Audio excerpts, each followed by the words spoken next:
Hi friends, మీకు విషయం చెప్పాలి.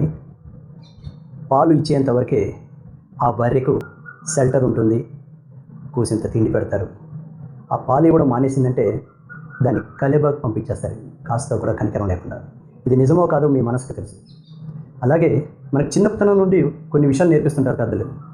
నీతి, నిజాయితీ, విశ్వాసం, భయభక్తులు ఇలాంటి ఎన్నో చెప్పి మనల్ని పెంచుతారు.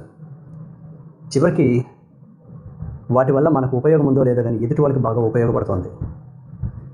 మనం ఒక నెలకు పనిచేస్తే 10,000 నుండి 5 లక్షల జీతం వరకు మన ఇండియాలో ఉంది. ఆల్మోస్ట్ ఆల్ మనం ఒక సంవత్సరం పనిచేస్తే 5 లక్షల లెక్కన వేసుకున్నా కూడా 60 లక్షలు దాటదు. కానీ ఒక రోజుకి ₹1,00,00,000 జీతం తీసుకున్న ఒక వ్యక్తిని 20 ఏళ్ళుగా ఒక సంస్థ జాగ్రత్తగా చూసుకొని ఇప్పుడు జాగ్రత్తగా ఇంటికి పంపించేస్తుంది. కారణం ఏంటో తెలుసా? అతనితో ఎలాంటి లాభం లేదని తెలిసి, అంటే పాలు రావడం తగ్గిపోయింది అని ఒకే ఒక కారణంతో. ఒక రోజుకు ₹1,00,00,000 అంటే ఊహించుకోండి, ఎంతటి గౌరవమైన ఉద్యోగం అది. అలాంటి ఒక వ్యక్తిని ఇంటికి పంపించేస్తున్నారు కనికరమే లేకుండా. ఇందుకోసమైనా అతను విశ్వాసంగా ఉన్నాడు ఇంతకాలం? ఆలోచించండి. మన ఇండియాలో ఇలాంటి సామెతలు చాలా చెప్పి పెంచుతారు. చివరికి మన కుర్రాళ్ళంతా విదేశాలకు వెళ్ళి బానిసలాగా పనిచేస్తారు. అదేదో ఇక్కడ పనిచేసి మన దేశాన్ని బాగుపరచడం అంటే ఎంత గౌరవంగా ఉండేది.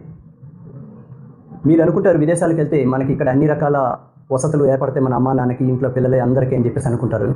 కానీ మిమ్మల్ని బయటకు వెళ్ళినప్పుడు కనీస కూలీలా కూడా చూడడం లేదా ఆ విదేశాల్లో. ఇండియన్స్ అనగానే ఎక్కడ మనం వస్తువు ముట్టుకున్నా కూడా దాన్ని తుడిచి పెడుతుంటారు. అంటే వర్ణ వివక్ష. ఈ వర్ణ వివక్ష అనేది ఎంత తారాస్థాయికి ఉంది అంటే మన ఇండియన్స్ తెలిసి కూడా బానిసలాగా బతకడానికి అక్కడ ప్రయత్నించడం చాలా బాధాకరమైన విషయం. కాస్త ఆలోచించండి.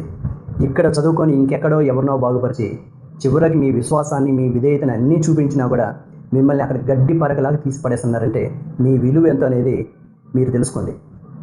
ఆలోచిస్తారని భావిస్తారు.